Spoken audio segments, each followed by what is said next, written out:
वक्फ संशोधन कानून को लेकर तेजस्वी यादव के बयान पर उत्तर प्रदेश के उप मुख्यमंत्री केशव प्रसाद मौर्य ने कहा, यह भारत की संसद का अपमान है, भारत के संविधान का अपमान है। कानून बन गया है और वे बोल रहे हैं कि हम इस कानून को कूड़ेदान में डाल देंगे। मुस्लिम तुष्टीकरण की घिनौनी राजनीति को बिहार की जनता समझती है। इसका जवाब जनता 6 और 11 नवम्बर को ब्यास के साथ देगी।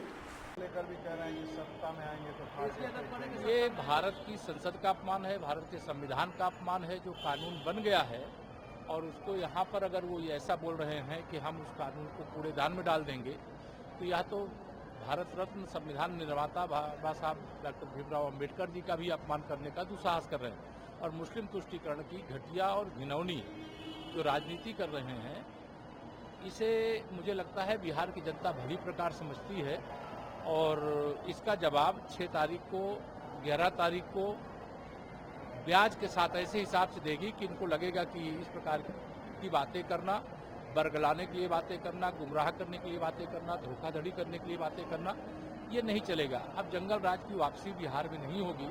यहाँ सुशासन है, सुशासन रहेगा। यहाँ एनडीए की सरकार है, एनडीए की सरकार है।